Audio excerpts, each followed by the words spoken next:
I'd like to welcome everyone to LitPre20 Individual Papers in Pre-Modern Literature, number 3. My name is Mary Gilstad, and I will be chairing this panel as well as giving a presentation. I am currently a 5th-year PhD student in the Department of East Asian Languages and Literatures at Yale University, and I'm writing a dissertation on the structures of Heian Waka anthologies, both imperially commissioned and otherwise, and issues of literary form and material culture. Our other presenter today is Pan Tomé Valencia. Professor Valencia received their PhD from Oxford and is currently Associate Professor at the Faculty of Letters and the Institute for Promoting International Partnerships at Kobe University. And their work deals with issues of literary community, gender, and power dynamics in Heian diaries. Our volunteer to help with technical matters is Margot de Smet. Thank you very much for being here. And before we start, just a few logistical matters. Our first presentation is recorded and our second is live. And there will be a brief break in between the presentations. There will be time for questions and discussion after both presentations. During our question and answer session, after the presentations, we will be using the raise hand function in Zoom or the Zoom chat, although I will also be looking at the chat in Whova. If you cannot ask your question verbally, then feel free to use those chat functions. And finally, I should let you know that the session is being recorded. So without further ado, I'd like to yield the floor to Pan Tomé Valencia's talk entitled, I'll pull it up, entitled #Cancel Izumi Shikibu, Pre-Modern Constructions of Socio-Literary Community and Persona Through the Lens of YouTube.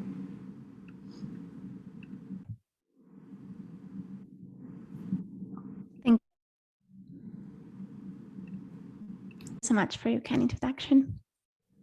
I assume. In a 2001 article titled Interactive Narrators and Performative Readers, Lin Miyake highlighted the interactive nature of textual production in the Heian court, talked about the collaborative, participatory, and performative services of readers, and compared those with the way in which interactive textual production happens online. Social etiquette and the ways in which we perform social and textual production on the internet have obviously rapidly evolved since the early 2000s. And I believe the current landscape and the last 10 years are more than ever ripe for fruitful comparisons between interactive textual production in the Heian court and in the current multimedia online landscape that hopefully may lead us to develop some useful tools. Both internet-based textual production and, oh, come on. There we go. Both internet-based textual production, whether it be in video, in text, in drawings, etc., and Heian literary production, share certain characteristics going beyond that collaborative nature of textual creation that Miyake highlighted. First of all, we find a multisensorial multimedia aspect caught between orality, the written form, and visual elements, and a necessity to recognize and respond to a production of material tied to moral considerations of appropriate social performance, textual producers bound to identifiable but permeable groups, and a permeability of the distinction between fact and fiction, where the paratext, in the case of online production, it is the site or the format in which the textual production takes place. In the case of Heian production, the physical format of text or the social context where it is produced contribute to the fictive elements of the story. And the fictitious or non-fictitious element of a story may not be particularly relevant to the way in which it is consumed or circulated. As an example of this, of the interactive multisensory multimedia aspect, the classical example, which Miyake also mentioned, is the section 147 in Yamato Monogatari, where we are told a story about a young maiden and two of her suitors that a group of people are listening to. After we are told the story, these people looked at a screen that depicts the story, imagined themselves in the place of the characters, and composed poems in their place. And so we now, looking at the text as readers of Yamato Monogatari, are confronted with several layers of textual creation. In the same way, we find, this is an example from a webcomic, comic published online, where the comments of the forum that have been written about a previous vignette have been included in the progression of the comic. The comics are moving forward the plot, but when you read the comic nowadays, which I think it's still ongoing, but this is obviously from a few years ago, you cannot interact with the comments in the same way in which people responded to the poems constructed in response to those screens in Yamato Monogatari, but rather you now read it as a fully formed text in a similar way. About that permeability of the distinction between fact and fiction, we find, for instance, examples of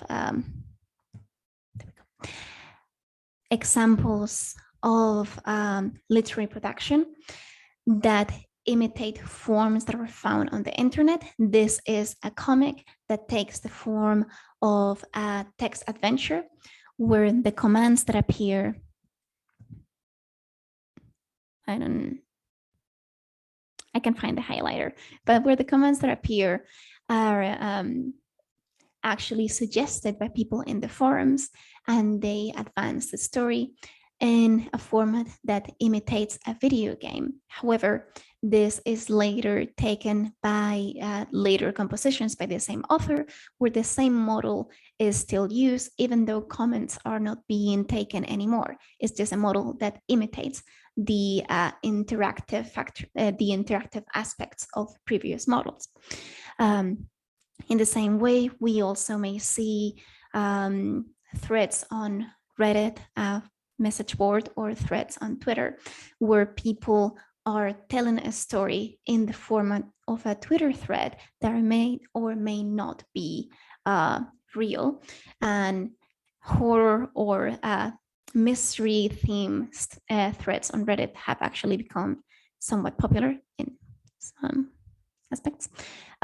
This is similar to what we see in the construction of Tale or Nikki in the Heian period, where we have a collection of letters or a collection of poems that are being exchanged. And this will ultimately be read as, again, a tale or a diary, even if whether this is an actual exchange of letters that has taken place, or rather a fictitious exchange of letters. And so in that sense, again, the format of the exchange of information, for the format of the exchange of literature informs the, so to speak, genre or the format in which something is being read, even regardless of the reality of the format it is based on, the verifiability, I should say. Again, on the internet, we may find this in forums where stories are told as if they were real, or as if it's irrelevant if they are real or not. Something very popular as well is collecting, there are various sites that are dedicated to the collections of stories that are told as if they were real, but are obviously, or not as obviously, not real. So in that sense, that fictitious or non-fictitious element depends very much on the reception of the stories, something that we also see in the different ways in which reception changes what a text is coming from a Heian context. The aspect that I'm interested in today, that I'm going to talk about more later on, refers to the production of material tied to moral considerations of appropriate social performance. An example of this we can see referring to Issei Mishikibu particularly, but we also see in other contexts, this like Genji Monogatari and Issei Monogatari, where we are talking about people's ability to respond to poems or not in an appropriate way as a mark of social acceptability and correlative behavior. Murasaki Shikibu's opinion on Issei Mishikibu as not having a true understanding of poetry, even though she can compose good poetry, because she cannot judge that poetry properly, is a good example of that. This is something that we also see on online textual production that I'm going to discuss in more detail later. The other element that is similar is this pertinence to groups that are permeable, groups that are identifiable as belonging to a similar circle, even though they don't necessarily define the circulation of all the textual production that its members may produce.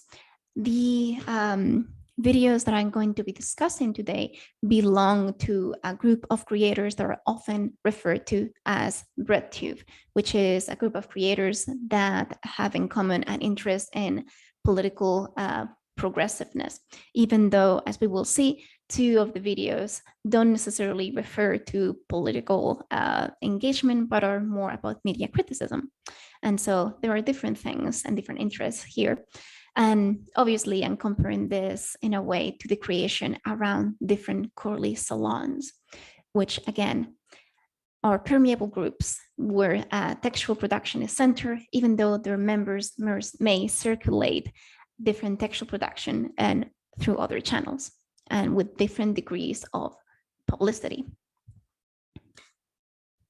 So all of these are interesting aspects that I would like to consider more thoroughly in the future. But this talk is a tentative step in the direction of a larger comparative project. And today I'm going to focus as a sort of an illustrative example on one of these themes. In particular, self-narrative responses to social regulation affected by the producer's peers, the identification and disavowal of a published image created by the voices of the members of the community the producer belongs to, and the response through textual production. And so we are going to be looking today more specifically to the case of Issei Mishikivuniki and a 2019 video by the name of Canceling that was produced by Natalie Nguyen. Of course, a couple of caveats. First of all, I do realize that the degree of centralization around a Corley salon and the decentralized way in which text is produced on the internet do not allow for a perfect one-to-one comparison on every aspect. And so I am not claiming that the way in which the circulation of gossip, which is something I'm going to be talking about, is affected in the Heian court, has no connection whatsoever to a top-down distribution of legitimization. It's just something that I'm not going to be focusing on today more directly. Also, of course, this talk was meant to be presented last year, and the internet evolves very quickly. So even though this talk is still relevant since this talk was first conceived, several other videos have emerged that have a similar structure and that share similar characteristics that I find interesting between Issei Mishikivuniki and this up-and-coming genre of self-production and confession and self-defense almost. And so I will also be mentioning these videos. These two videos, Mask Off by Lindsay Ellis and Fandom's Biggest Controversy, the story of Worshiper versus Antis, which I will be mentioning a bit less, are not about political commentary, but rather they deal with response to exaggerated response to media commentary.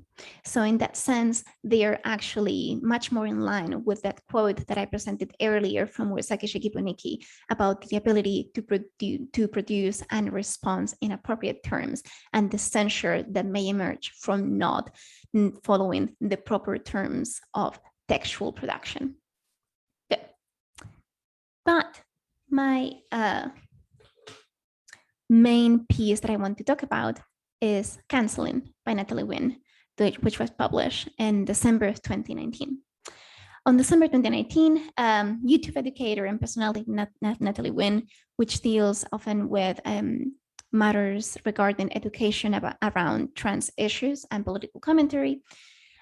She is commonly known on the internet by her channel name, ContraPoints.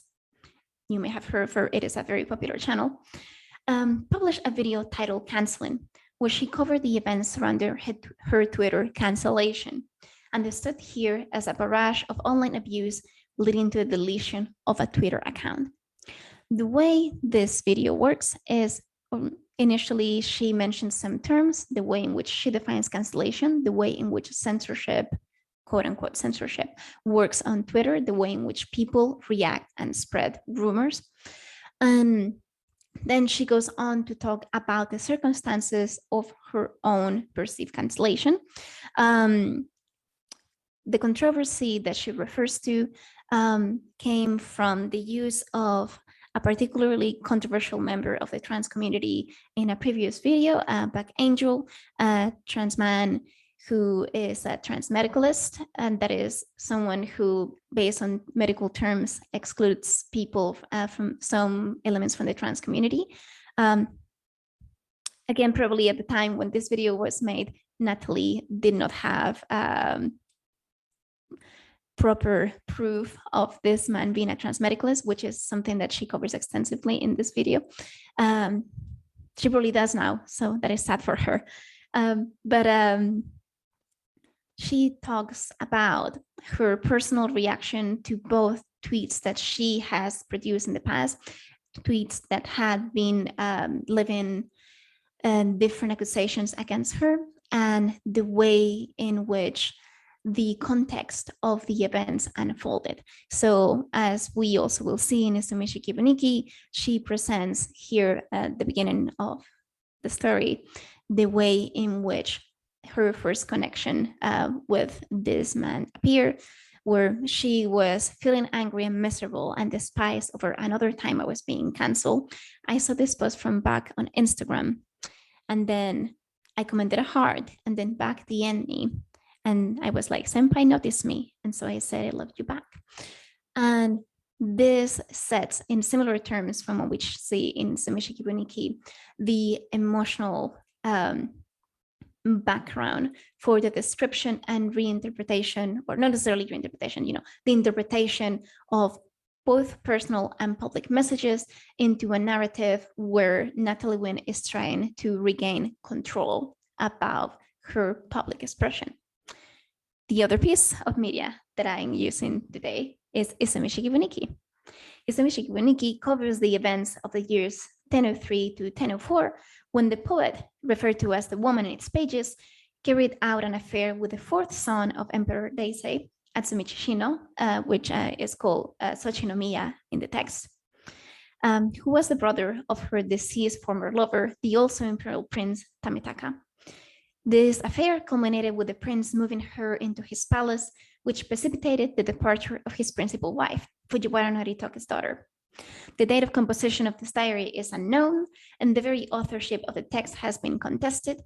A lot has been talked about if Mishikivuniki is the author or not, but lack of information regarding the intent of the writer and the date of origin renders this diary into a mysterious beast. Was it written before Mishikivuniki started her court service under Shoshi, which was 4 to 5 years after the events of this, as a sort of entertainment for her superiors and colleagues at court? Was it a way to memorialize her affair with the deceased prince? It is obviously impossible to know. However, what we do see is that both Mishikivuniki and Canceling have been written by women whose textual production before the events portrayed in these pieces of media was already considered scandalous or inappropriate, and where we see a constant attempt to respond to that scandal or inappropriateness. And so the video presents the events that took place, as well as a series of Twitter narratives levied against Natalie Nguyen. And Mishikivuniki presents the gossip and hearsay and the way in which it affects her relationship with her new lover. Yes. After the last stages of the diary, the undefined hearsay hangs as a threatening cloud over the relationship, countered only by the narrator's plausible deniability. The threat of scandal is presented not so much as a tool for impeding antisocial behavior, but rather to regulate its performance. The secret liaison between Izumi Shikibu and the prince, the woman and the prince, is socially acceptable in the view of the diary, as long as there is room to deny it, as long as it is not socially effective. However, gossip and hearsay is going to prevent this social ineffectiveness. These three pieces of media, Canceling, Mask Off, and Izumi Mishikivuniki, as well as Sarasat's video, a bit less, present common structural features where perceived acts of wrongdoing are contextualized and juxtaposed with an exaggerated reaction in an autobiographical manner that is still consciously media aware.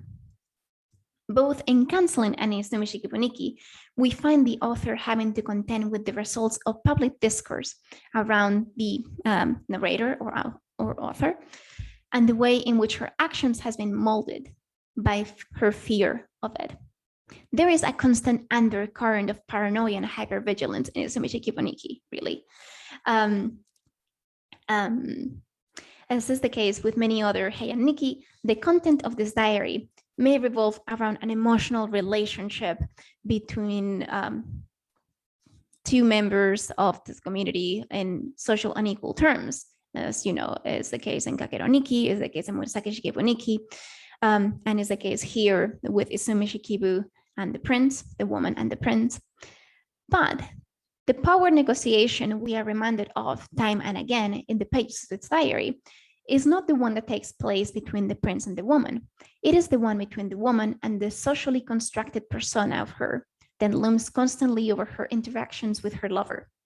The woman herself is not immune to depending on this type of image constructed by hearsay. When we read about her decision to reply to the prince's first letter, what she says is, "I have not heard anything on principle of him, so I will answer." Have I? No, sorry. However, it is precisely on the reactions of the prince to her behavior and actions where we see this constant attention to rumor and hearsay. Several times, upon not receiving access to the house or seeing a vehicle next to it, the prince's quote-unquote internal monologue refers to the rumors he has heard about her promiscuity, turning his behavior toward her cold or stopping his letters to the lady. Even when he reacts positively to a poem or a statement by the lady, he often thinks to himself how she is more candid than what he has heard, or how it is a shame that such a woman ought to be besmirched by people's negative opinions. The negative image of Izumi Shikibu directly impacts on the prince's actions. And although it is not directly described, the reader can get an idea of what the accusations levied against her are from the prince's thoughts and from the direct reference to some of the gossip he hears at court, as we can see on these examples. However, the voices behind this narrative appear for the most part unidentified or unidentifiable. Their charges are often described passively as things heard by the prince, with no clear subject, or more generally as they have informed people in the world, aru hito bito or yononaka no hito. The only exception being the prince's web nurse, whose words are described as more directed about the prince's position and her ability to communicate his misdemeanors directly to the prince's family. This is something we also see in Canceling, A Mask Off, and the fandom video. And so what we see is how Twitter creates an image of the content creator where the handle of the Twitter users is not necessarily shown or avoiding showing personal information, or where sometimes one name that is considered more important, like is the case of the wet nurse in Mishikivuniki, or Mara Wilson in the case of Mask Off, as someone who used to have a personal relationship, friendship with the author of the video, may be mentioned. But in either case, neither in the case of Mara Wilson or the wet nurse, these named voices have any power to control the direction of the discourse, and rather shown trying to navigate it and employ a pre-existing trend to the best of their abilities. It is this trend, it is this discourse whose agency and social effectiveness cannot be denied. Both the videos covering Canceling and Mishikivuniki respond to a disembodied, anonymized voice of the same community the textual producer belongs to, where mutual accessibility in the space of public discourse is the main tool for social effectiveness, but where not a single actor can wield that power. Rumor itself is portrayed as a form of circulating information that carries in itself a value judgment about the information contained, a tool that may be deployed by individuals, but that ultimately depends on an interconnected network. This is something that is directly discussed in the Canceling video, and we are talked about how gossip is circulated in a way that is completely disentangled to whoever has originated that gossip. Importantly, both in Canceling and in Mishikivuniki, this power the textual producer is trying to unmask and restate herself against is depicted as non-hierarchical in nature. The great majority, as I was saying before, the great majority of the tweets shown, both in all three videos, do not show the Twitter handles of the accusers. In Mishikivuniki also, we are shown both in the first scene of the diary and in a later scene, how unnamed servants and messengers play an important role in the circulation of gossip and in its power to generate a response, an active response in the world. Now, so these are the things that I have just said. Now, there is one particular aspect that is also shared by all three of these videos, and it's the Mishikivuniki that is more that is also interesting, that refers to the point where the discourse that is being portrayed by the creators or the narrators of the content is directly disrupted by this gossip. In these examples that we have here, in Fandom's Biggest Controversy, Sarah said talks about tweeting about going out and being confronted by the possibility of being faced in the real world by someone she doesn't know on the internet. In Masks Off, similarly, Lindsay Ellis talks about people going through her past history online and leaking personal videos that were not meant for circulation, and how this has affected her, as well as presenting her right to not disclose particular aspects of the story, even though she is presenting the events that have led to several cancellations through the years, so to speak. And so, for instance, as she's disclosing sexual abuse that she has experienced in the past, the narration is suddenly cut with this screen that just says undisclosed act of sexual violence, something that also reminds us a bit of the tendency in Hey and Nikki to carefully undisclose parts that are not relevant to the narrative that is being constructed.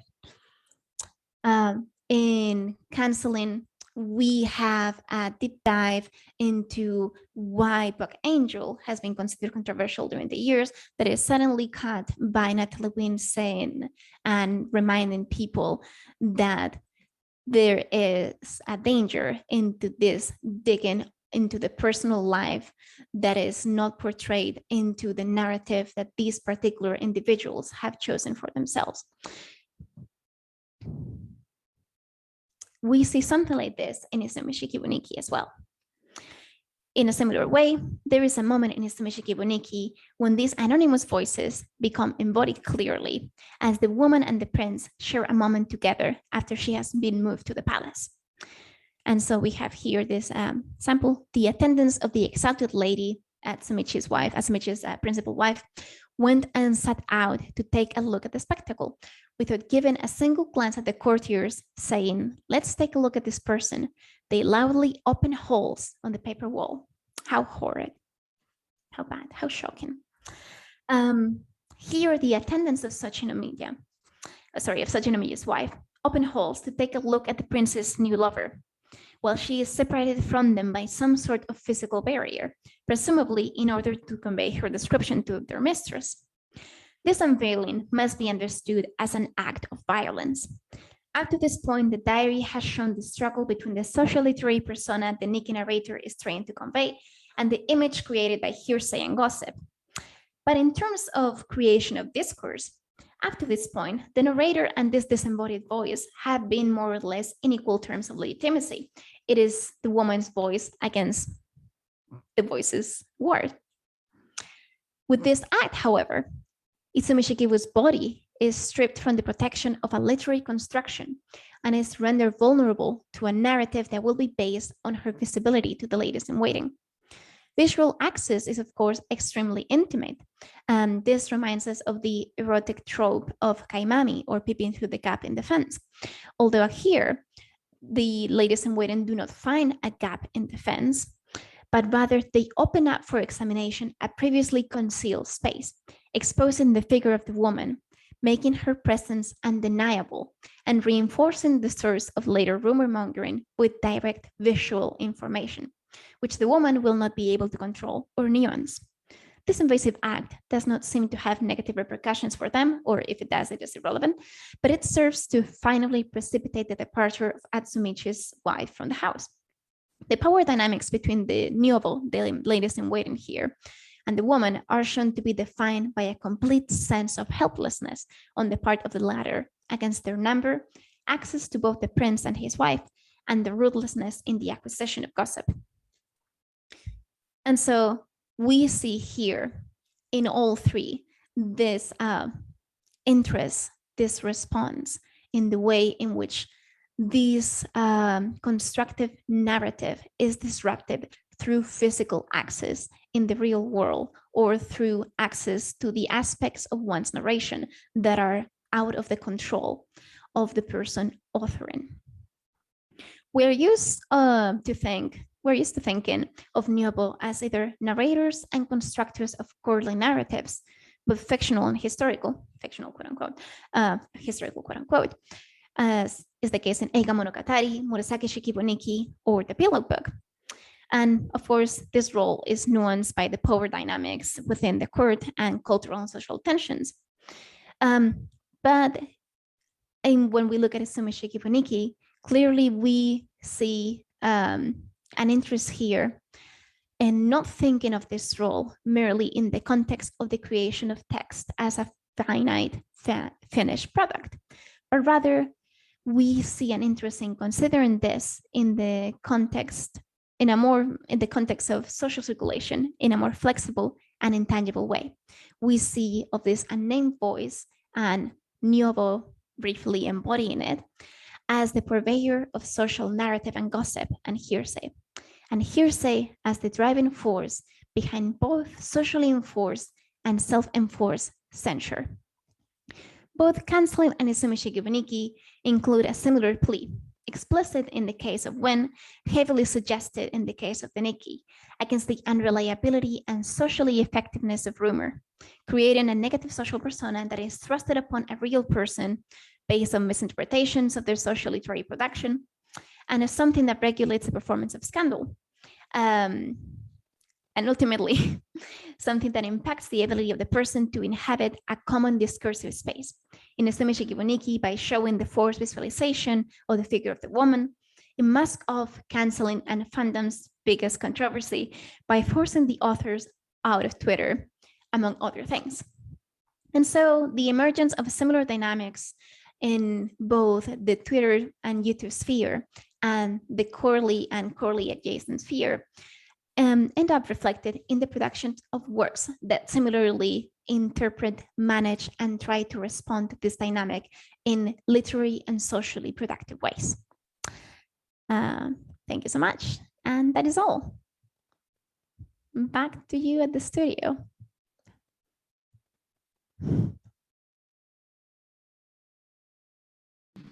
Okay, thank you. Thank you very much for recording that, for the fascinating presentation.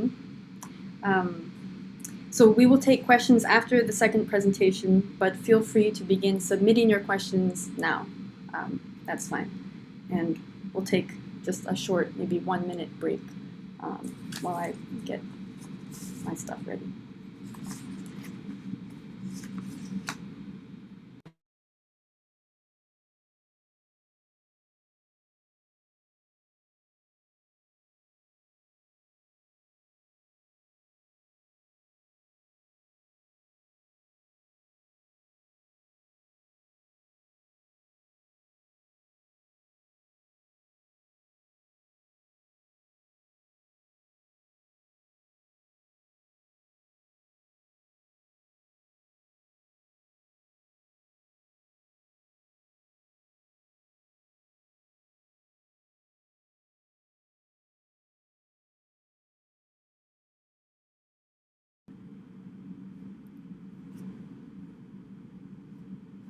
Okay, I will begin. Can you hear me? Okay. In this presentation, I'm going to be speaking about a few exemplary Japanese albums of old calligraphy, known as tekagami, and speculating about their future in cultural studies. I will first discuss how the albums themselves present their content, and then I will discuss how a few print, and more recently online, publications have been presenting the albums for the general public. I will contend that, in developing new methods of online engagement with tekagami, we might take our cue from how the albums themselves present and interpret the significance of the pieces of manuscript called kohitsu, or old calligraphy, within them, and how print publications have in turn altered the significance of those pieces. Future research into tekagami and manuscript pieces could experiment with new interpretations of these fascinating albums and the world of manuscript pieces using a method of selection, virtual recombination, and commentary. Oops. So first, what is a tekagami? Tekagami albums are a class of material culture dating from as early as the 15th and 16th centuries and reaching fluorescence in the 17th and 18th centuries. Their origin lies in the increased interest in and access to classical culture among the warrior class in feudal Japan, which fueled the cutting of old manuscripts for revitalized use in tea ceremony and household decoration. The proliferation of manuscript cuttings, in turn, contributed to a market for manuscript fragments. Buyers sought choice excerpts for their collections. Sellers turned inherited manuscripts into cash as their security in the changing economic order eroded. And appraisers examined countless manuscript fragments and old pieces of paper and created authenticated labels for collectors to place next to the fragments in albums or other displays. You can see that here. So these tekagami are the albums that contain these manuscript fragments and old pieces of paper. A single album can contain manuscripts spanning multiple centuries. The album pictured here from the Metropolitan Museum of Art in New York has 301 pieces spanning the 8th all the way to the 17th centuries. Although the aim of this talk is to discuss future ways of presenting and publishing tekagami for the general public and for use in research, The beating heart of what I want to say about tekagami lies in the fact that tekagami albums are themselves presentations or publications of old manuscript fragments. This fact that we are already dealing with something assembled, something post-production, and moreover, something that doesn't hide this secondariness but rather advertises it as the origin of its value, informs my thoughts on the so-called digital futures of tekagami. How can digital publication bring to light the complex webs of connections and centuries-long histories of particular handwritten manuscripts that tekagami house within their covers? So first, let's take a look at what tekagami say about the pieces of old manuscripts they house. Although fragments of manuscripts spanning multiple centuries could tell many stories about changes in calligraphic style or paper design over time, or about the correlations between paper, calligraphy, and type of literary or religious text being inscribed, tekagami, such as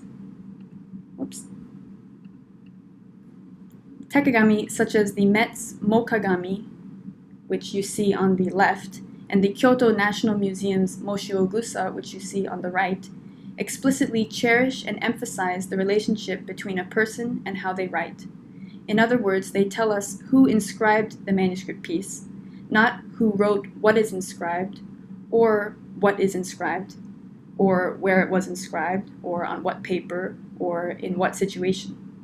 Rather, on each label, affixed next to the top right corner of each piece, in most cases, appraisers recorded only the name of the person whose hand they had attributed the manuscript to, and perhaps the first few words of the content to ensure correct matching of the label to the piece.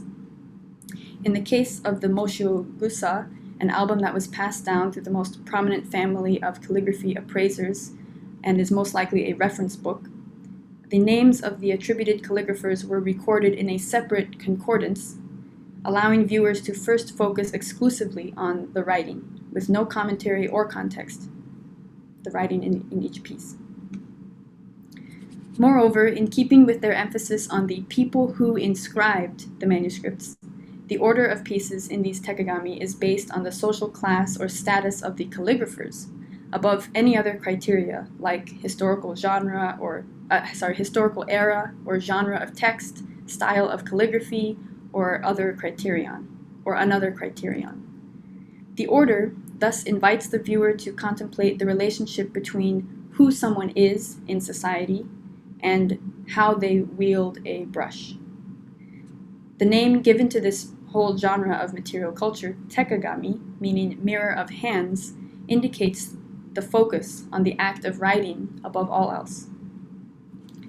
While the metadata, so-called, we can call it metadata, of the attribution slips and the organization by social class facilitate comparison of different tekagami on a common ground, which is the names of calligraphers, which is useful for the creation of a meaningful genre of material culture with its own internal rules of taste and comprehensiveness. For instance, does your tekagami have a slip by Fujiwara Teika, yes or no?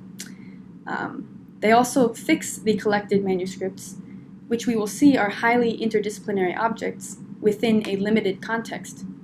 Thus, while these tekagami I'm showing today are physically describable as collections of old manuscripts, they're actually functioning here as presentations of famous historical persons' calligraphy, not as presentations of manuscript culture per se.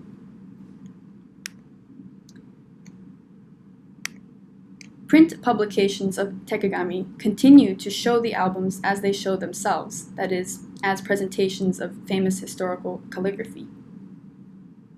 In many cases, the print versions display the manuscript pieces in the same order they appear in the original album, and the tables and indices in the front and back of the book reproduce the tekagami custom of labeling manuscripts by their attributed calligrapher. However, by significantly expanding the metadata and commentary provided for each piece, these print publications point towards a view of tekagami more as a window into pre-modern and early modern Japanese manuscript culture rather than an exhibit of famous hands. As a case in point, the table in the publication of the Tekagami called Kanbokujo lists manuscript pieces by 2 bits of information. The first is the name of the attributed calligrapher per Tekagami custom. The second is the name of the manuscript itself, which in manuscript studies functions as a tag to identify different fragments of the same original manuscript. Elsewhere in the same book is an index repeating the same information with the addition of the name of the literary content inscribed in the piece, the size of the piece, and the presumed date of the manuscript. Moreover, within the main body of the book, each manuscript piece is accompanied with identifications, transcriptions, and translations of the content and prose commentary on the significance of the manuscript to literary history and material culture more widely. So this additional metadata and commentary contextualizes the manuscript pieces within literary history and material culture and de-emphasizes the importance of the attributed calligraphers, although the structure of the publication does not completely obscure the fact that the appreciation of calligraphy was the original aim of the albums. While the isolation of each manuscript piece, which we actually can see better here, each piece is isolated, and it does not show how the pieces are arranged within the album. Although that precludes certain inquiries into Tekagami aesthetics and design, this expansion of commentary does allow modes of inquiry not possible before. Those who are interested in locating fragments of once whole manuscripts can do so using manuscript names, and those who want to investigate the material history of certain works of literature can do so using the content tags. For instance, you see here Kokin Wakashu, fragment number 194.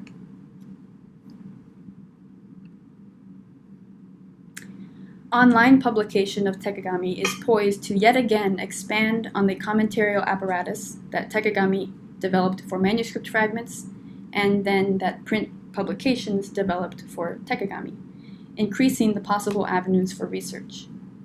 One of the exciting tools that can be used in these publications is a web-based image viewing platform, which allows annotation and allows one to pull individual images from multiple locations into a single viewer for comparison and annotation. The Knight Library at the University of Oregon and the Beinecke Rare Books and Manuscripts Library at Yale University have each created an online publication of the Tekagami albums in their respective holdings. Both render the images of the albums using the web-based image viewing platform called Mirador, but as publications, they aim at slightly different things. The Oregon site mostly presents as a museum or museum catalog style exhibit, although it also features a browsable table of contents of every piece in the album. The museum aspects of the site are the essays, which you can see in the white menu bar above, written in an accessible style for the general public about background information relevant to Tekagami albums in general, for instance, writing in Japan, standard format of Tekagami albums, and appreciating Tekagami. Another museum-like feature I especially like about this online presentation are the scholars' picks, essays by scholars of Japanese literature and material culture that explain specific, interesting characteristics of single manuscript fragments. In this scholar's pick, Professor Funami Kazuya of Jisen Women's University highlights how this 13th century fragment of a third-degree copy of Fujiwara Kiyosuke's copy of the Kokinshu features an annotation by Kiyosuke here that makes a connection between the Kokinshu and Ise Monogatari. I'm not showing you the essay itself, but if you scrolled on the website, you would be able to see it.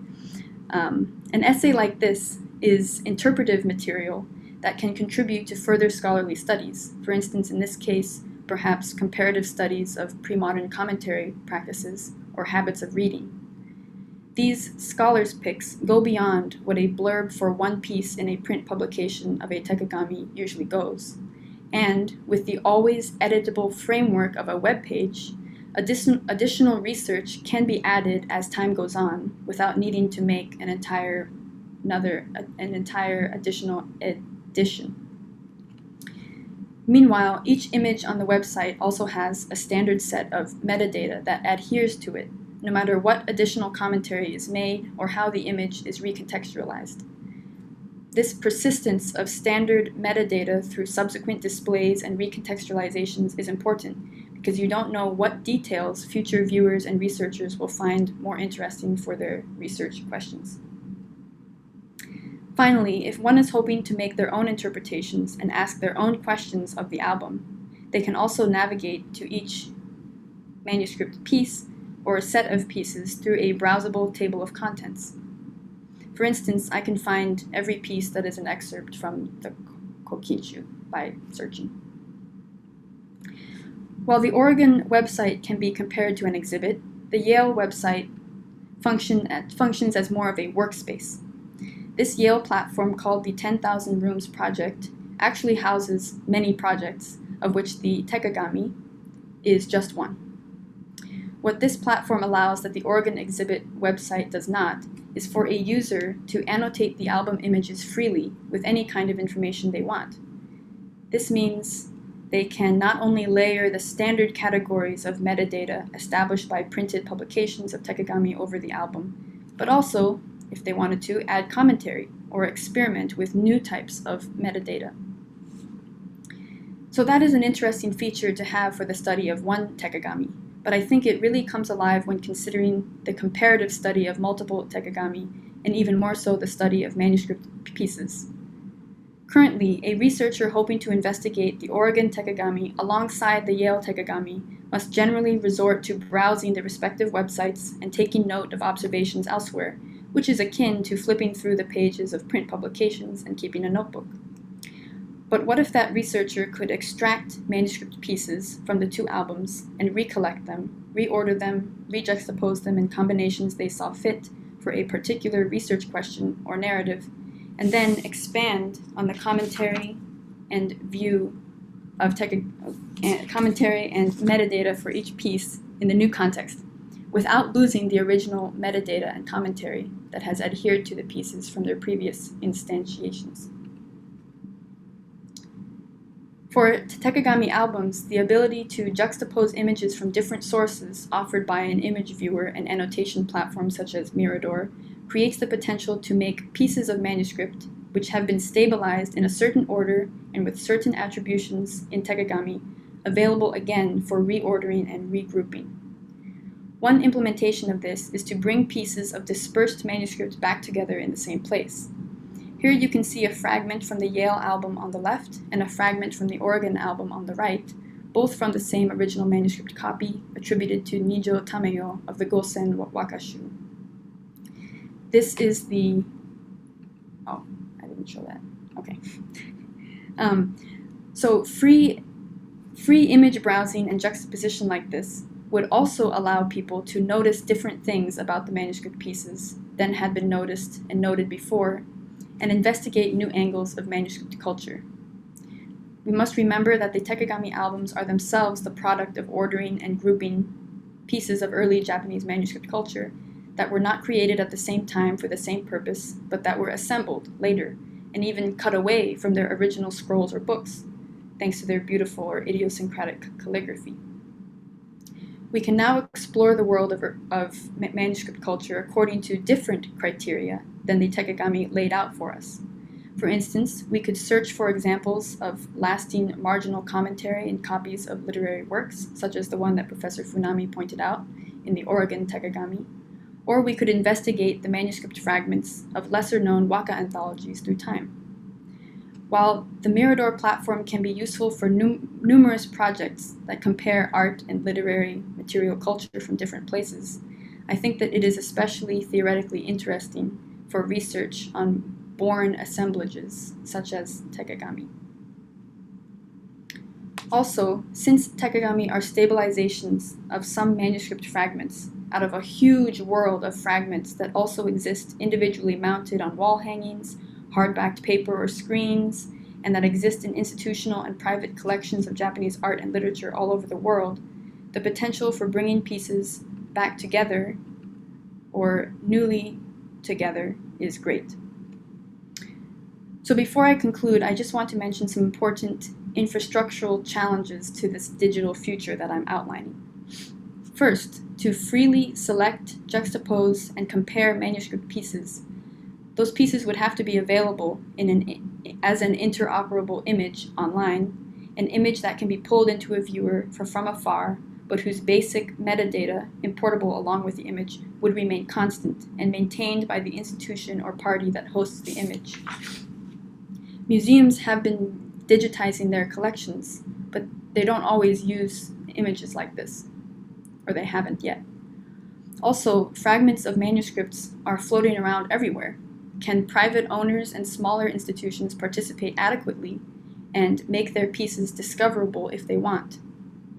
Second, a question that remains open is to what extent the online publication of tekagami and their constituent pieces can operate alongside print publications and bibliographic data about tekagami as a mode of storage and preservation of these albums, and to what extent is it a research method? Is the digital space going to be the repository for contemporary research on and interpretations of tekagami? Or will it be a powerful virtual research room that helps scholars produce better and better print publications that will go into traditional paper-based vaults of libraries? And with that, I conclude my presentation. Thank you very much for listening.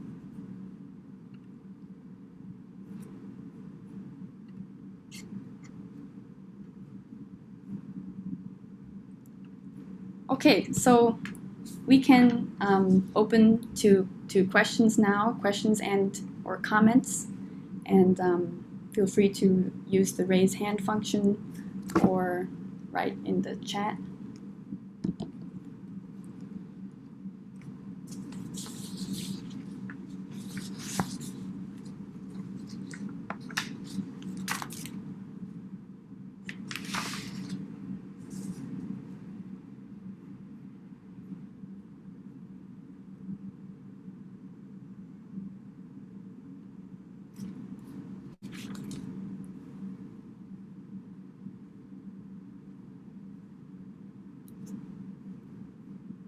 Okay, so first, I'm not sure which hand went up first, but I see Heidi. Thank you very much for this fascinating talk. I have two questions. So, is tekagami and kohitsugiri, is it the same or is there a difference? And the second would be, so if we look at this from today's very naive point of view, so my first reaction when I first heard about kohitsugiri was, how could they do this? You rightly mentioned that the point to collect this is to make the connection between the handwriting and the person, and that is very interesting. And on the other side, if they hadn't done this, probably this would not have been preserved. So, but well, this is just my naive modern way of looking at this. Thank you. Yeah, actually, as you asked your question, I think you also answered it. What you said about how if they hadn't separated these manuscripts, they might not have been preserved. That was one thing that I was going to say in response. So kohitsugire are the pieces of paper, of old manuscripts themselves, whereas the tekagami is one kind of larger presentation that you see, or larger collection of them that you see now. But sometimes a single piece can be found on a scroll or on a screen. And I think that some of them are still in circulation as well. Yeah.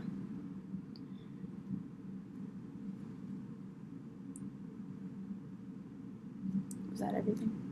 Okay. Question from Pierre. Yes. Hi. First of all, thank you for the amazing panel. Actually, I have a question for Mary.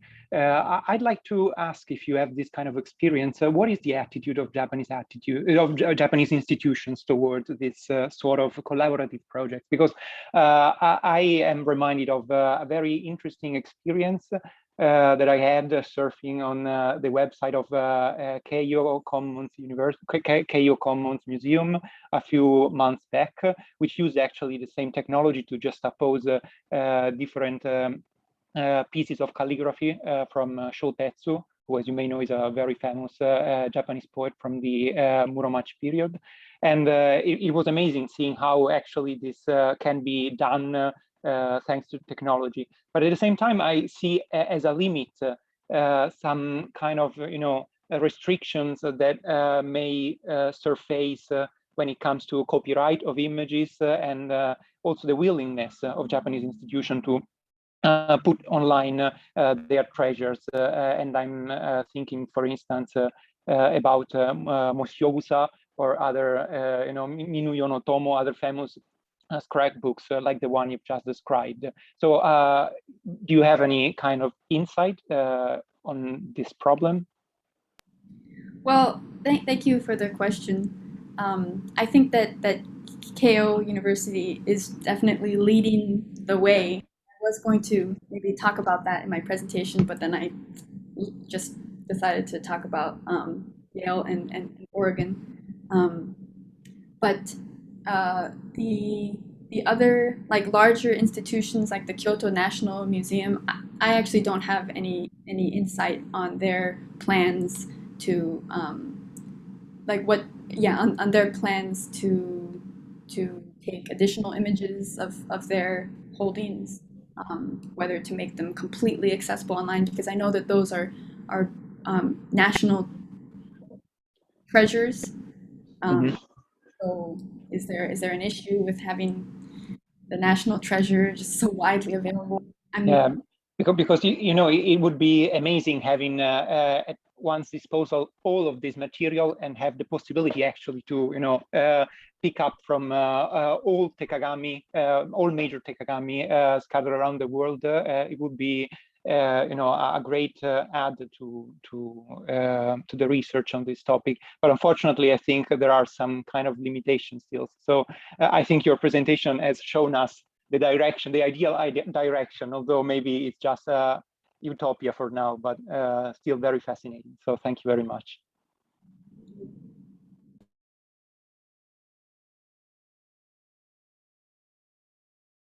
And we have a question from Ivo Smits in the chat. Pan, do you want to take that? Or I can read it out loud. A question for Dr. Tomé Valencia, trying to forge a connection with Mary Gilstad's presentation. Can we think of Izumi Shikibuniki as a rearrangement of her poems to create a new meaning for them, a little bit in the way Tekagami albums create new meaning to the pieces of calligraphed text? Thank you for your question.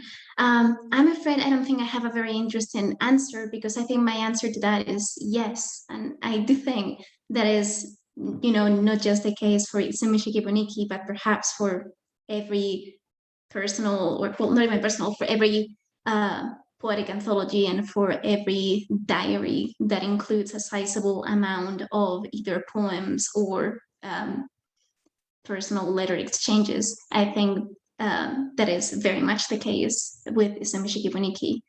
And I'm sorry, I really don't have anything else to say to that. But I 100% agree that that is the case. Thank you for asking.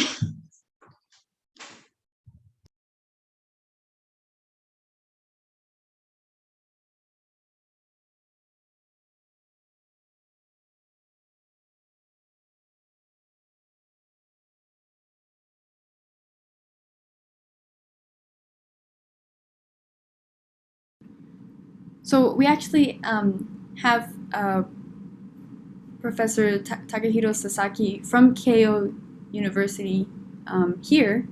on the call. I'm not sure if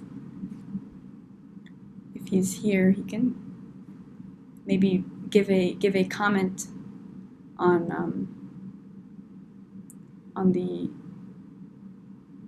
sort of the attitude of Japanese institutions towards getting fragments online. Yes, hello. Sorry to put you on the spot. I figured. すいません、日本語しかできないので、なんていうか、ちゃんとした質問もできないので、申し訳ない感じなんですけれども、ですね、ちょっと日本語でそのイェールのそのデジタル手鏡のその、なんとかポイントみたいなものをちょっとご紹介いただけますか？簡単で結構なので。あ、はい。何ですか？イェールのデジタル手鏡のその計画のそのポイントというか目標みたいなものをちょっと説明いただけると私はありがたいんですけども。そう、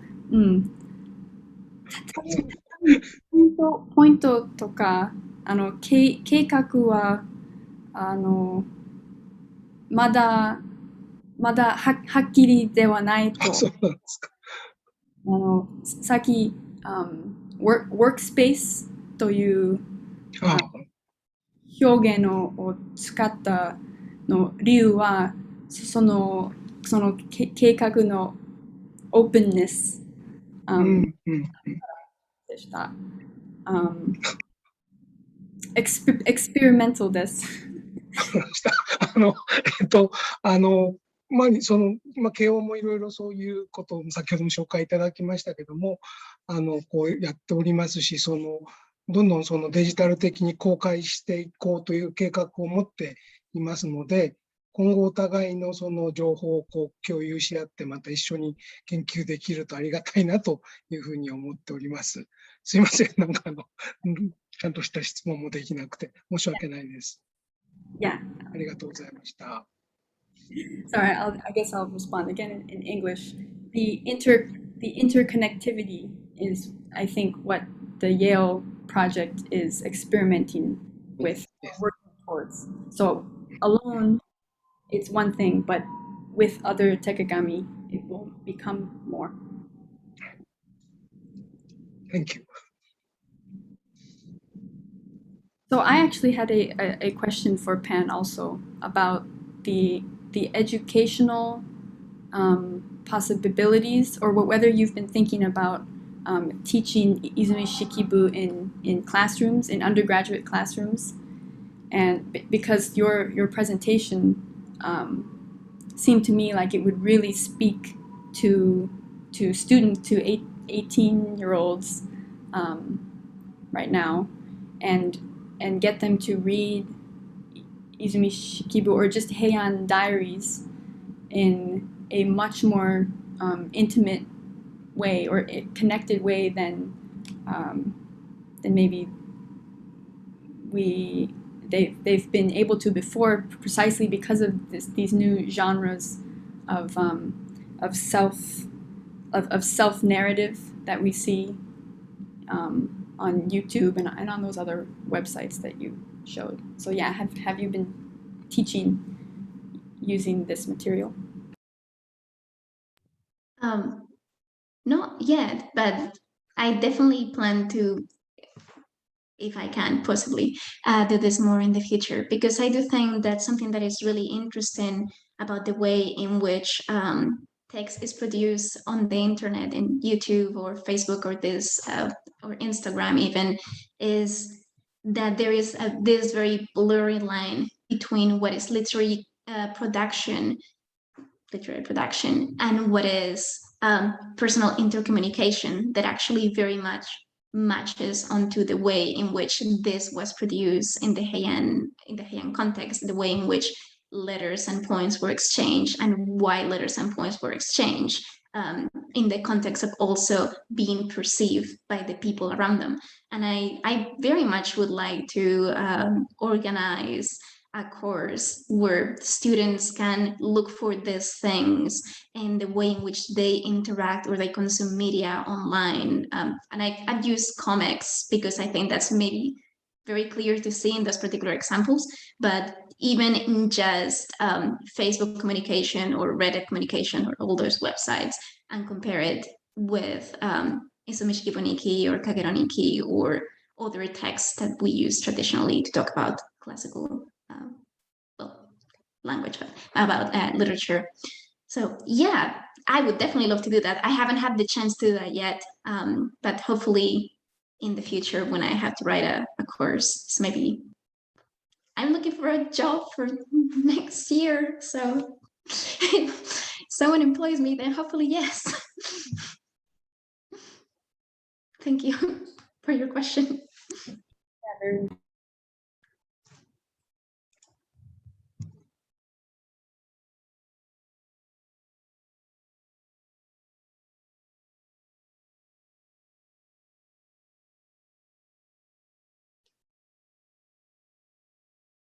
if I can also make one more comment, because I don't see any questions right now.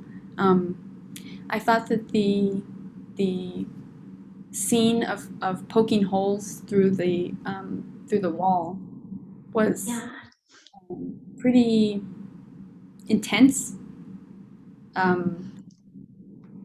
But just reading,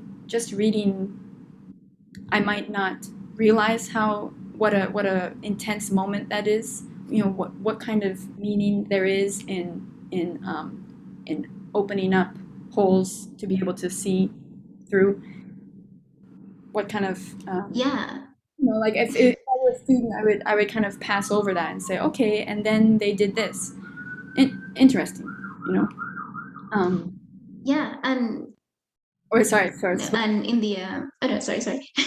And I think because I don't really remember what the words are in the Cranston translation, but definitely there was translation in Spanish published a couple of years ago, I think, and I was almost shocked because it is translated very much in that way, in which is like, well, and then this happened, and that's it, and it is actually, at least when you're reading translation, and I guess also you're not looking for these things when you're reading the original, right? But I think it's really easy to just pass over that detail. And in both translations, I think it doesn't seem particularly shocking.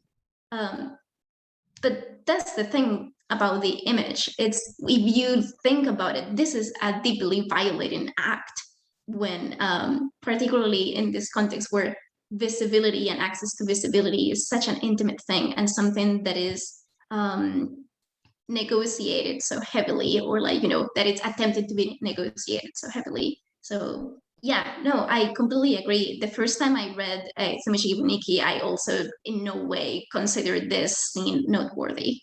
But yeah, I do now.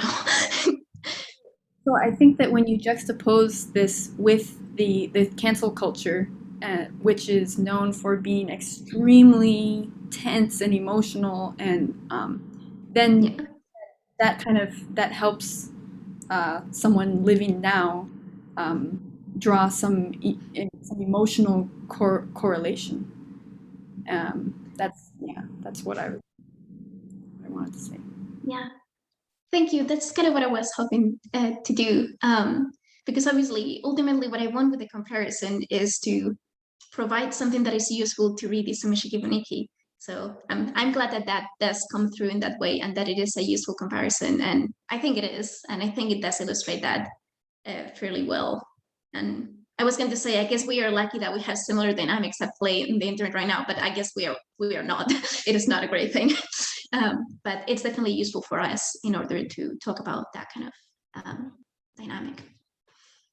I'm very interested in this, like, power dynamics that are not necessarily based on the top-down dynamics that we usually discuss when we talk about Heian power structures and power negotiations. And, you know, those are really important, obviously, but there's also things like this, I think.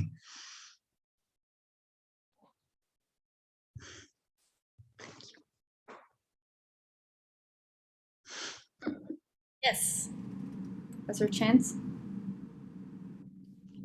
Actually did put it in.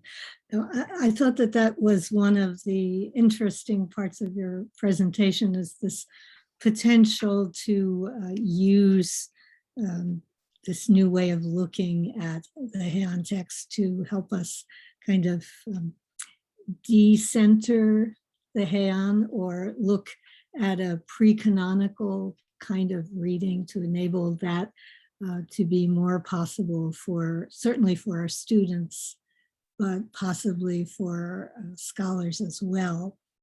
But my question then would be, are there other moments that you are thinking about in which similar things might have happened over the reception history of the Izumi Mishikivuniki?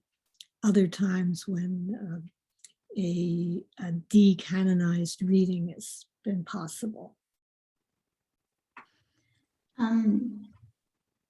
So I have to say that that is a really interesting question, and I do not know.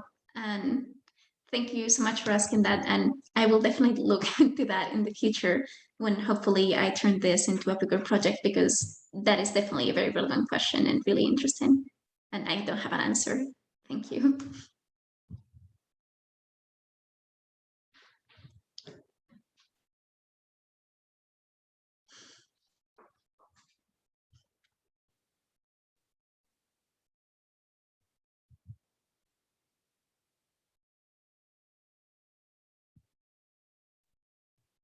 Shall we call it a night? Yeah, I know it is very late in Japan and elsewhere.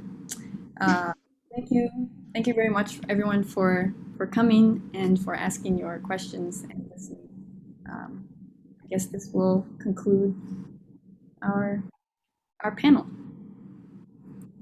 Thank you so much for sharing and being in charge of things. Yes, we have another 15 minutes, so if anyone wants to stick around for a less formal conversation, maybe we could do that.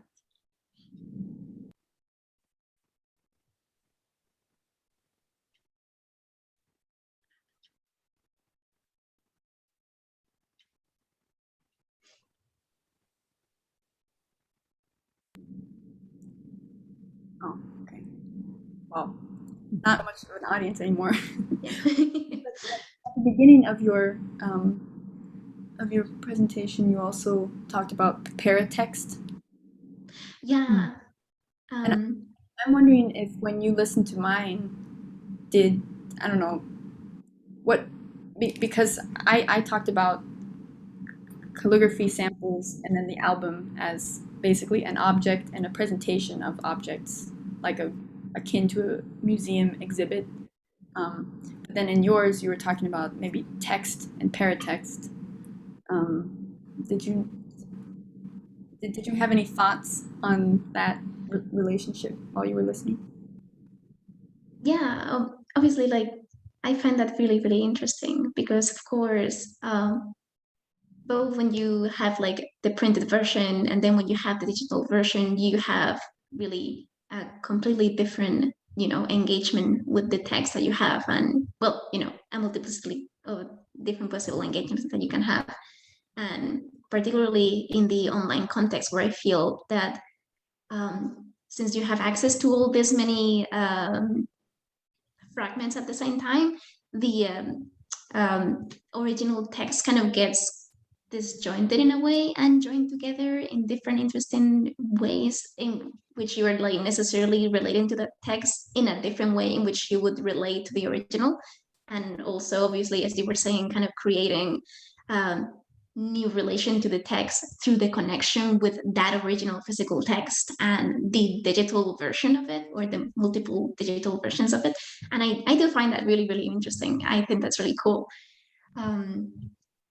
Yeah, I tend to think of Paratext in that like more like general sense of like how much context can I fit into the reading of the text, how much context affects what I am reading and how I am reading it. And so in that sense, I think this works really well for what you were talking about, because, how much Paratext is part of the album online, you know. So that's really, really cool. And yeah. You have the little fragment, and then you have all the paratext, and the little fragment just gets smaller and smaller and smaller until you have all the information around it. But then you're like looking at the piece as you're not really engaging with that anymore or something. Yeah.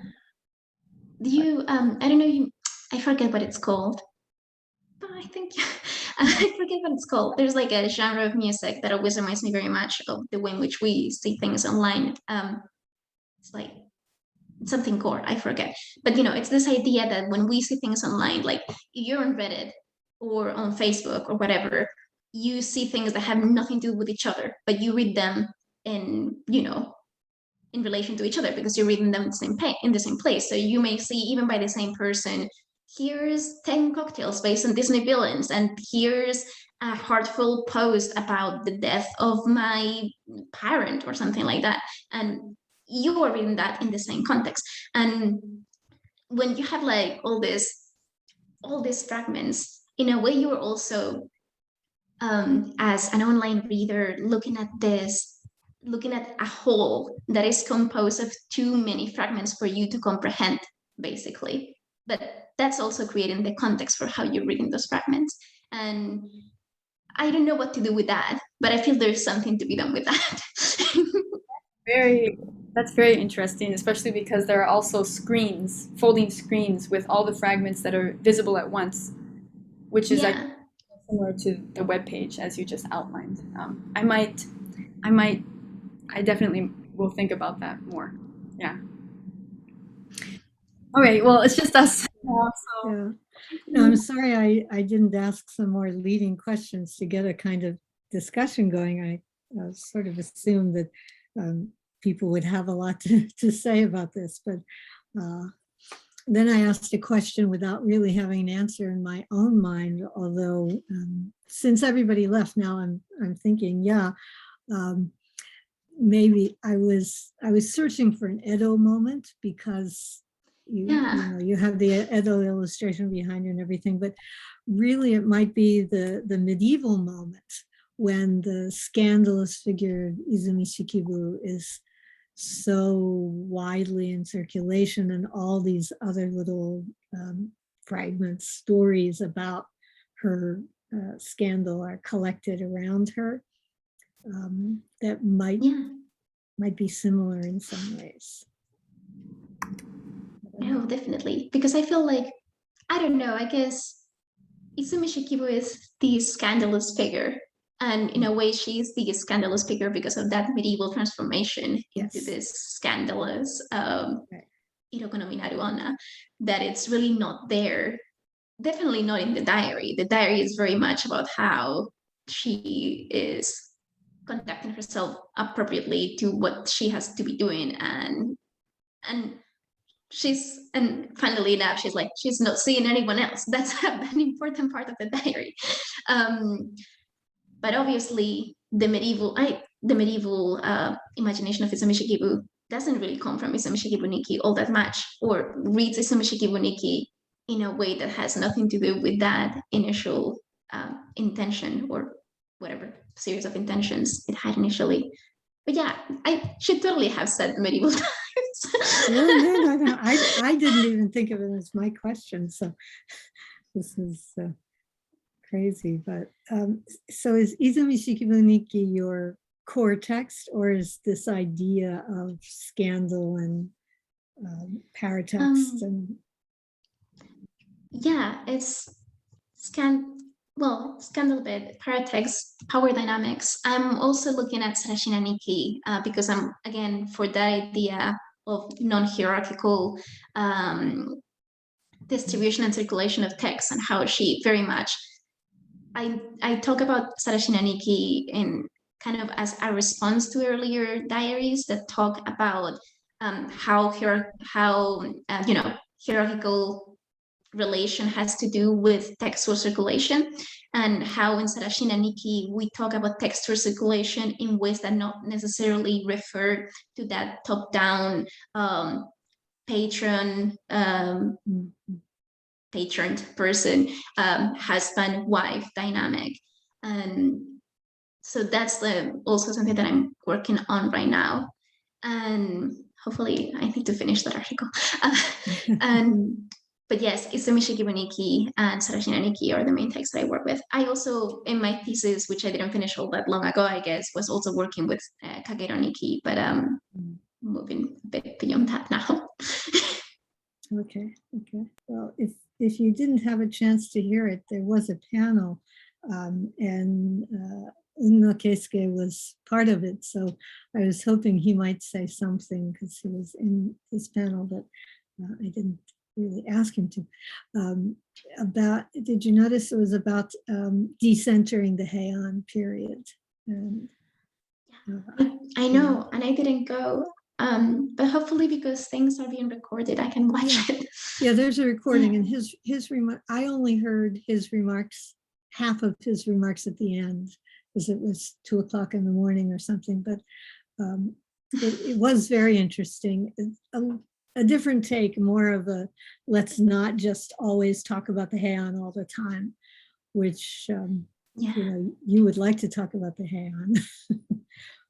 I always want to talk about Heian. Right. People don't talk enough about Heian. Yeah. But I think it is overdue for, as you say, let's not just talk about the patronage and the abject politics of female writers and so forth. Yeah. I'm all here for that. Surely. Yeah, there's another panel that was about Murasaki Shikibu and Michinaga and so forth, but I didn't hear any of that really. I did see that one. I thought it was okay. I did enjoy it, but it was, because it was also, I don't know if that was the same panel. I think it was about younger Nyobo and older Nyobo, Murasaki Shikibuniki as guide for younger ladies in waiting, which it's interesting. And I enjoyed that. I think there's something to be done there. Yeah. But we were saying before how way less people are talking, and maybe it's just because it's harder to pay attention in this online context than in a physical conference. I've seen several panels with no questions at the end, which I don't think I've seen that much in the past in real life. No, it's, if there are 2 or 3 or 4 papers, there must be questions. Yeah. Anyway, actually, one thing I didn't remember to do was encourage people to go over to WonderMe afterwards. Have you tried that yet? I went into it at a time when no one else was there. I guess. Okay. Well, perhaps you should head over there and see. Now that people know who you are, they may just come up and ask you those casual questions.